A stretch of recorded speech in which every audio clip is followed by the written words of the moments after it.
Greetings and welcome to the pod. My name is Mark West. The Cole Classic is one of Sydney's oldest and largest ocean swims. It has a storied history, and in 2020, ownership of the swim moved from Fairfax to Manly Surf Lifesaving Club, meaning essentially a whole new swim had to be organised. Simone Hill is a member of a Manly Surf Lifesaving Club and runs her own company, My Crew Travel. Simone coordinated the volunteers and logistics for the day and helped create a new community vibe around the event. I had a great chat to Simone about what it takes to organise an ocean swim.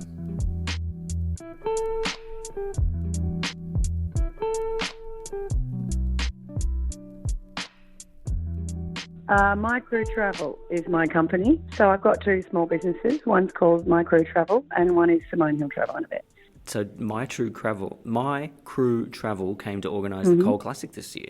That's sort of right. Yeah, it's a voluntary capacity that I did it in as a member of Manly Lifesaving Club. My business is predominantly travel and organising for people travelling to yacht regattas, and then the event side of it would be more conferences, parties, events, those kind of things. And I've been running my own business for 2 years. Okay. The Cole Classic's like the biggest event in the ocean swimming calendar, probably, in terms of people. What does that involve logistically? How do you make the whole day run smoothly? Because it seemed to run pretty smoothly to me. Yeah, it was a massive logistical event behind the scenes by all our members. We were tasked with running it for the first time solely as a lifesaving club when Fairfax released that event with a number of other events, including the City to Surf and the Sun Run back in May. So behind the scenes there were a number of negotiations going on, and then I probably came on in about October to help motivate our members to volunteer to run the event. Okay. So Manly Lifesaving Club runs 3 big events each year, and this year they aligned to all be 3 weekends in a row. The first event is called the Nipper Nats, so it's the Nipper event for nippers competing up to 14 years, and that's nippers from all over Australia. That was held on a Sunday. Then we had the Manly Open Carnival, which is a standard surf lifesaving carnival for open competitors, so up to 30 years. That was the following Saturday, which was also the Australia Day long weekend. And then the Cole Classic fell on the first Sunday in February, as it usually does. So it was an excellent effort by all our members to put in and help on all 3 weekends. So we had a team, we have an event director, but my role specifically was just coordinating the volunteers. So that must be pretty difficult. I mean, Fairfax is a pretty big organisation. Yeah, really, really different vibe. And I think the real energy around the event we were trying to go for was that it was a real community vibe and really positive event, and try and keep everyone happy. And we want, obviously, everyone to come back. We were trying to grow the numbers, but probably more importantly, we wanted people to enjoy the event. Did the numbers including grow? Our members, yeah. 3,500 swimmers from my understanding, which is as big as we've done there. I believe it may have been bigger back in the days when it was in Bondi. So how do you start to look at this? So Fairfax were organising it themselves, however they did it, and then handed it over to Manly Surf Lifesaving Club. But there's course safety, there's logistics, there's timing, there's all sorts of things. Yeah, absolutely. So we had worked previously with them, but in the years that it had been run at Manly, but they were able to supply, obviously, finances and funding, and also some of their staff. But we had always supported them. So we had the contacts for the timing chip people, the finish arch people. We worked relatively closely with Northern Beaches Council, and they did supply some, assisted with some of the logistics, and particularly the marketing, because we were going from a basically zero database as opposed to Fairfax, who have an incredibly large presence, print media, online media, database, mailing list, etc. So that was probably the area that was the hardest for us to start from a ground zero. As far as logistics, water safety, we had taken care of that previously in the previous events in conjunction with Fairfax. Okay, so I guess now you're running it, your email list must be quite big now. Yeah, that's right. Yeah, so we're hoping to communicate with everyone. We know that the date has already been set for next year, which once again will be the first Sunday in February. And we'll be wanting to grow the event and make sure people had a great experience and encourage their friends to come along next time. And what's the vision for it, do you think? Do you want to get more people, or do you want to bed down the people that already come? What are you thinking? Yeah, well, both. Like I said, it was really important to us that people felt it was a really, family-friendly and a fun event more than a really super competitive event. It's quite a diverse event because you've got the 5K swim, which is quite serious swimmers who've trained for it. And when they enter, they do need to prove that they've competed in similar events. Then you've got the 2K swim, which I think would draw across most of sort of Sydney, New South Wales regular ocean swimmers. And as you know, there's a pretty packed calendar as the summer season rolls around, where pretty much every weekend there is a swim on somewhere in Sydney or just out of Sydney. And so we have to sort of find our slot. And I think most of those swimmers are doing 1.5 to 2K swims. But then we have the 1K swim, just the one way from Shelley to Manly, and that really attracts a lot of people that have never done an ocean swim before. And that brings its own challenges because we do need a lot of water safety in the water at that end because people have literally never swum in the ocean or very infrequently. So they may have trained as part of a squad, or it might be a fitness goal, or it might be something to do with their gym. We're all familiar with some of the fundraising groups that do that kind of thing, and that's a real goal for a lot of people to do a short ocean swim, and I think a lot of them start with that one. So there's a lot of nervous energy at the beginning of the day. So for our volunteers working in registrations and bag drop, there's a lot of anxiety for a lot of people because they're not sure where they're supposed to be. They're not sure what time their wave is.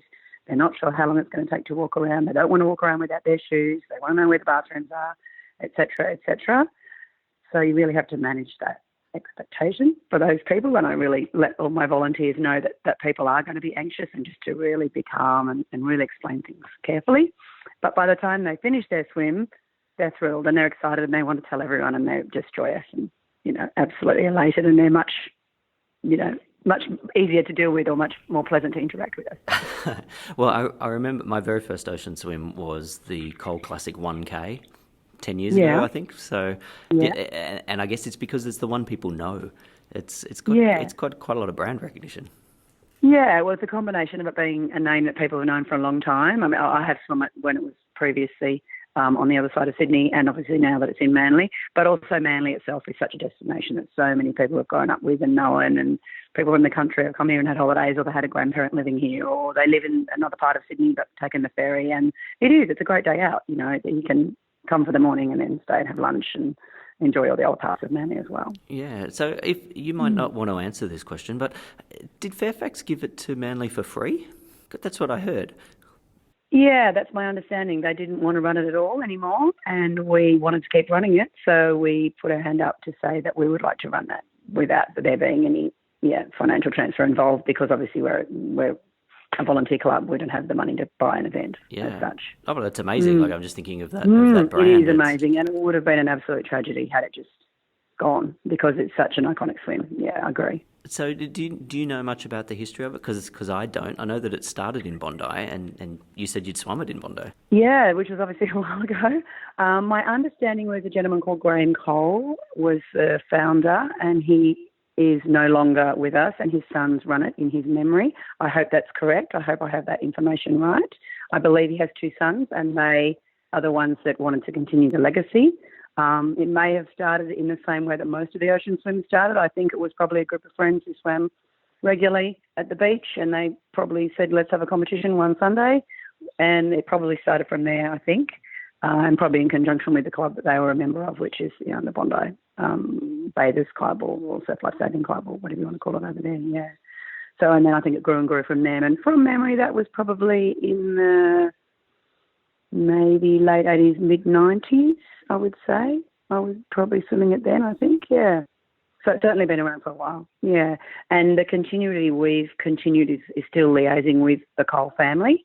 It was very important to them that it was still run in a similar fashion. It didn't become a really commercial enterprise. And the plates, you may have seen the plates that they give out at the prize givings.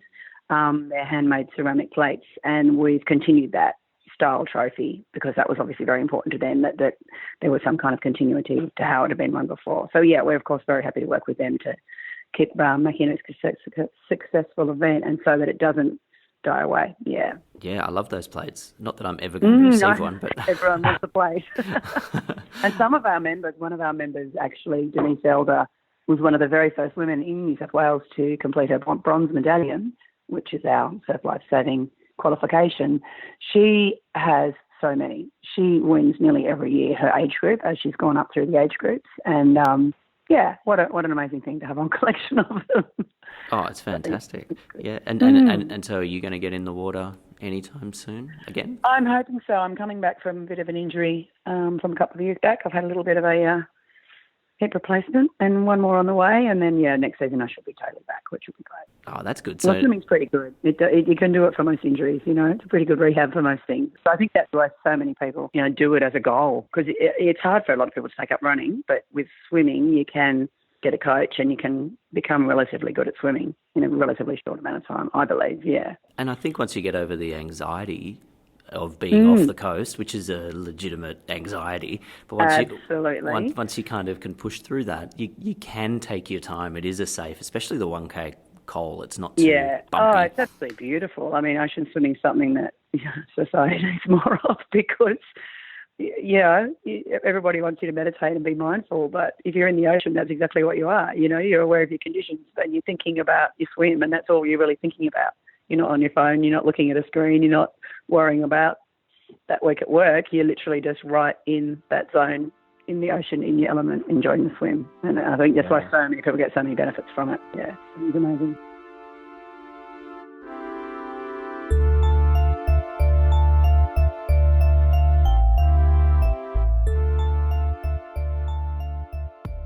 Did everybody return their timing chips and, all that sort of thing?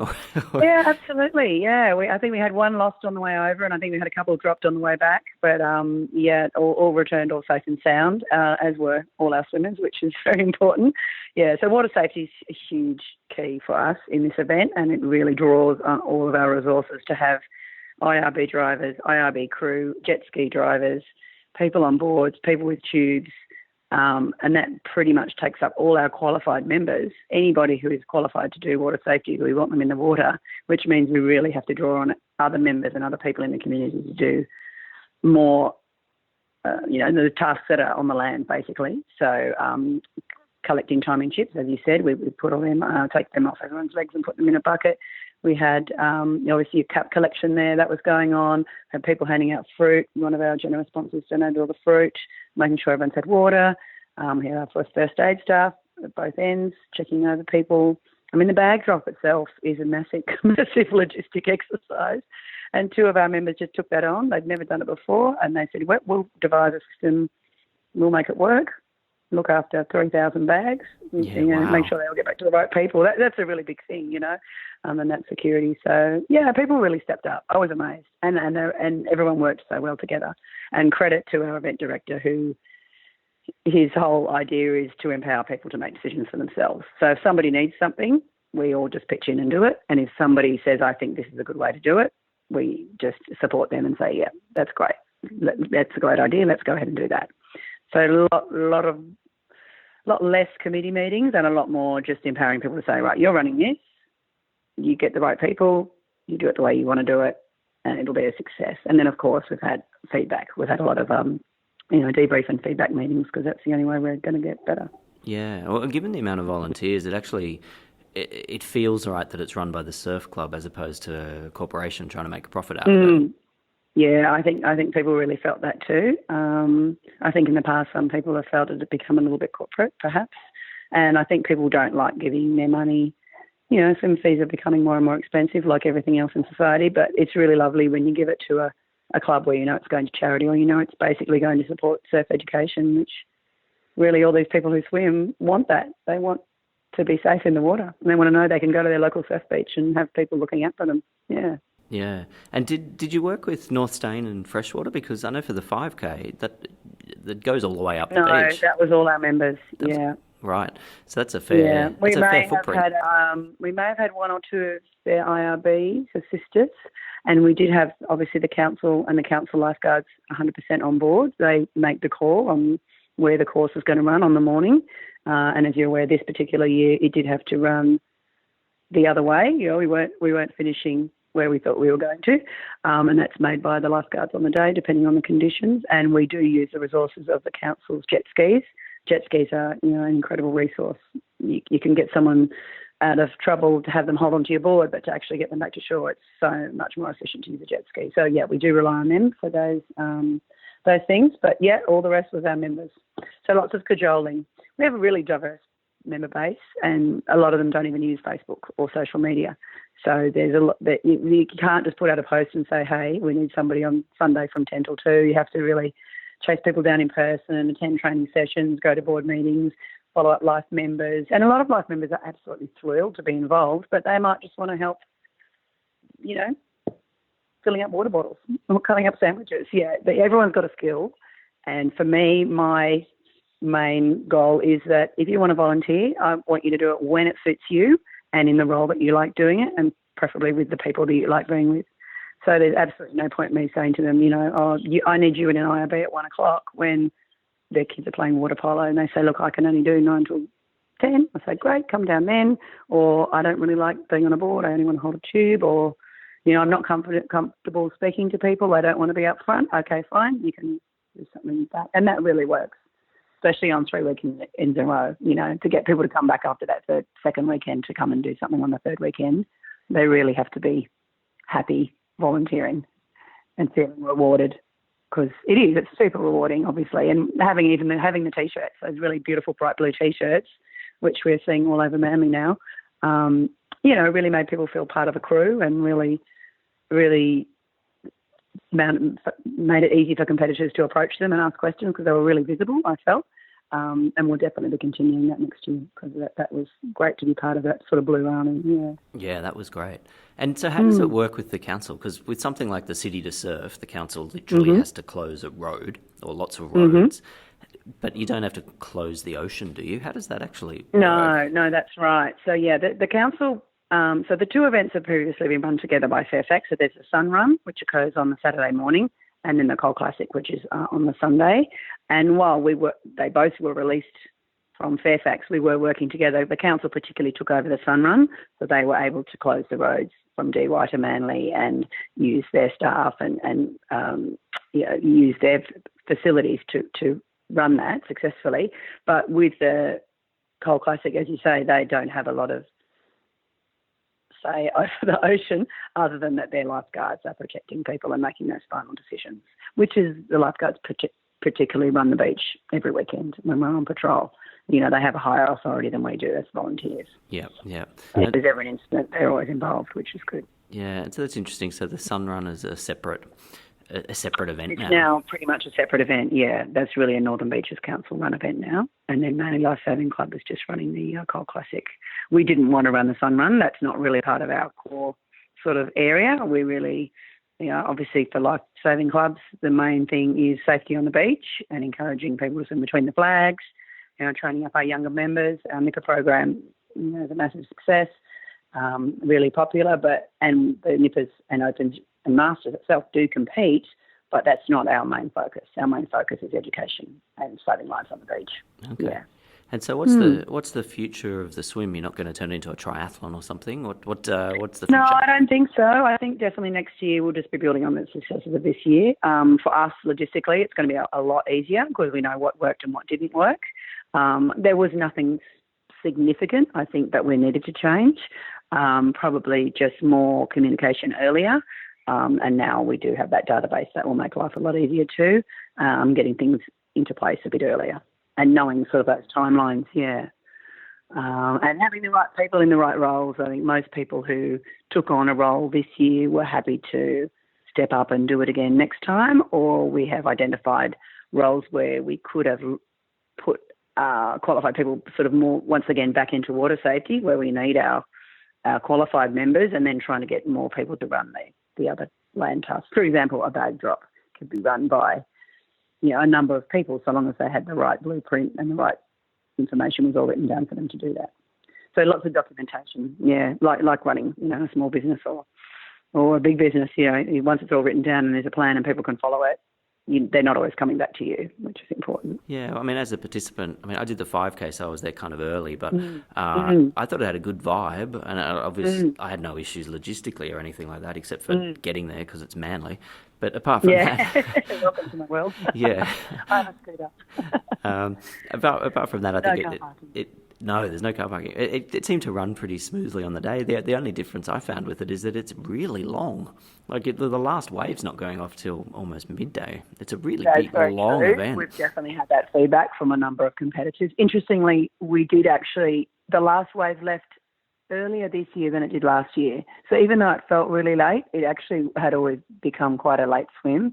And I know that this year they had decided to move the elite wave to the last wave, which is quite different to a number of swims elsewhere. And I think that was vocalised as well by some of those people, only because when they entered, they expected to be competing at the beginning of their time slot for their particular swim, and it wasn't. It was towards the end. So that was a reason made in conjunction with the timing people and to create a spectacle for them swimming and finishing at Manly. But unfortunately, that didn't work out this year when everyone finished back at Shelley. So that was done for that reason, but it didn't happen out like that this year. But hopefully next year it will. I mean, ideally, we'd always love to have it finishing at Manly and having everyone come in and enjoy all the facilities and barbecue and music and everything at the end and presentations all at the end right there.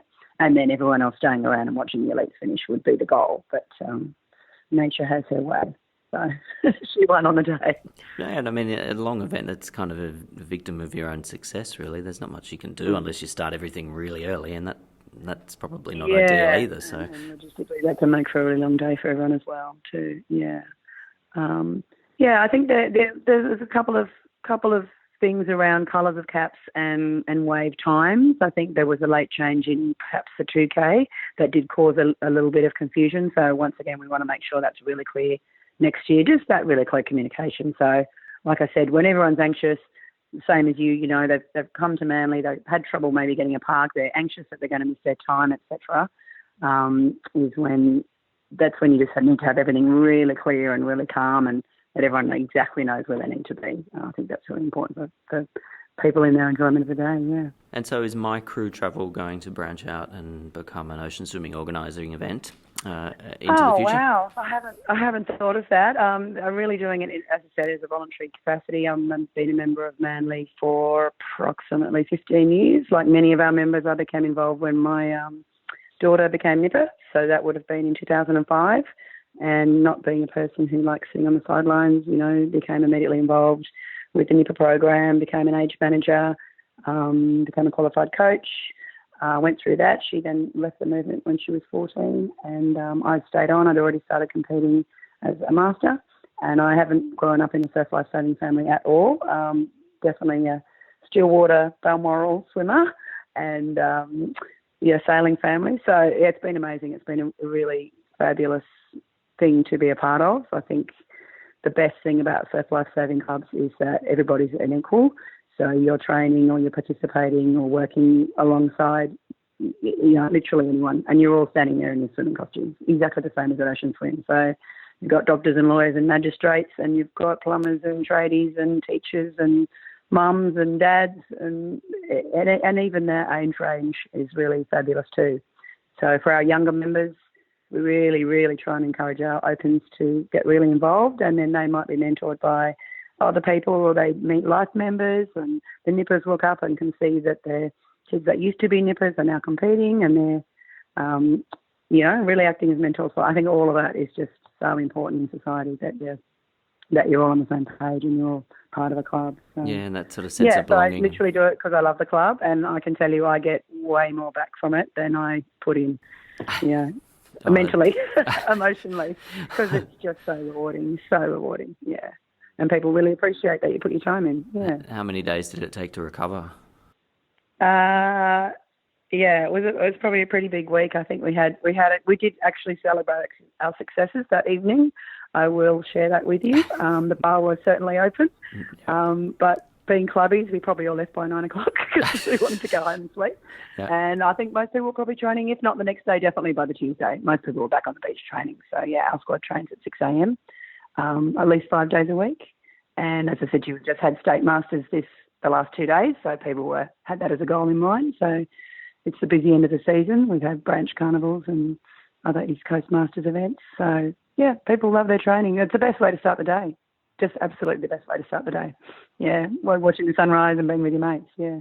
Oh, well, I've got to say, that swim was an amazing way to start the day because there was all the bushfire haze as well. Yeah. So some of the colours and the sun, I mean, it was very interesting.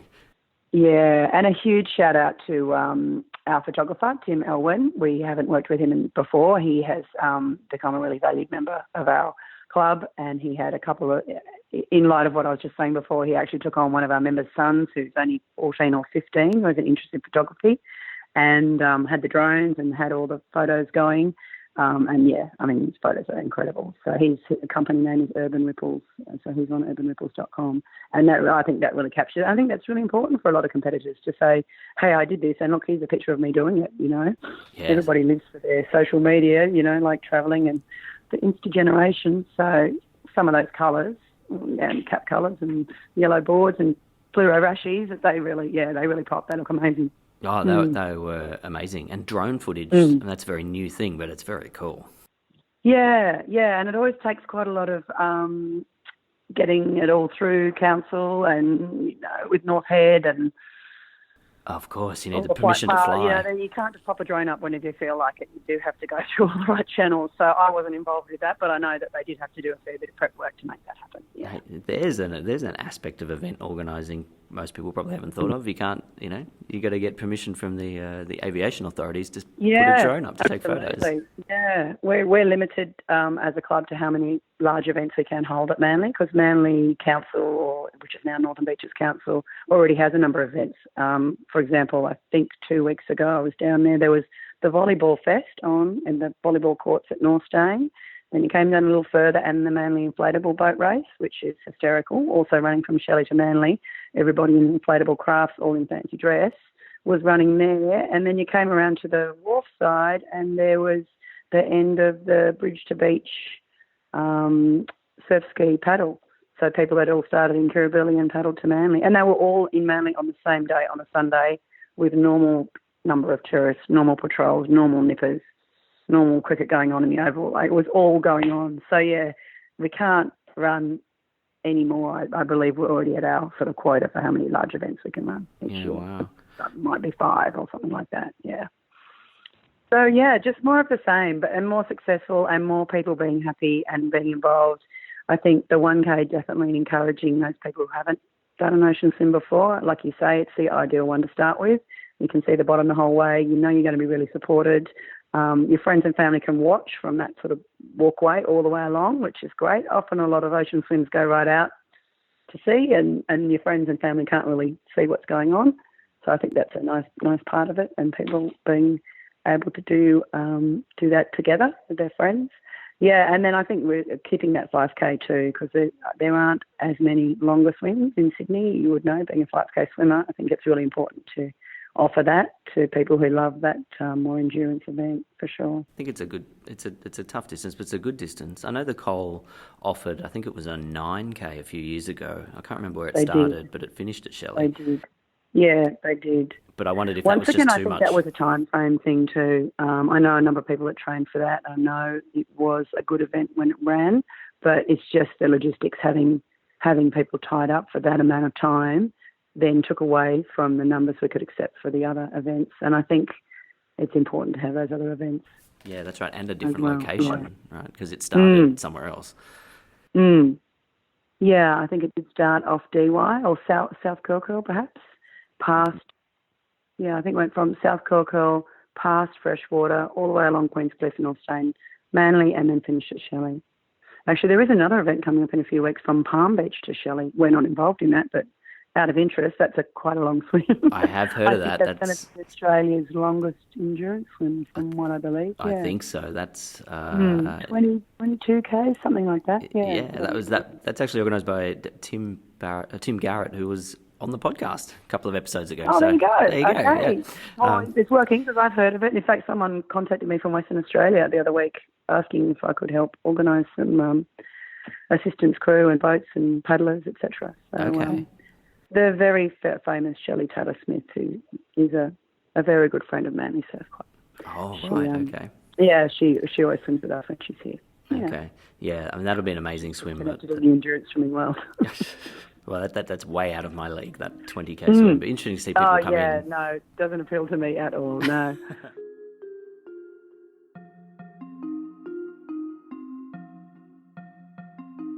As I said, just really being involved with the volunteers and just really encouraging, a wide range of people from a diverse amount of backgrounds, and really looking after our volunteers for me is super important. We don't want people to leave not feeling fulfilled. And then I think when you've got happy volunteers and it all runs smoothly, then you've got a well-run swim, and then you've got happy swimmers. And that's what it's all about, really, and people being able to feel that they can be safe and have a great time and enjoy it, and then having room for their family and friends to come and support them is what it's all about, for sure.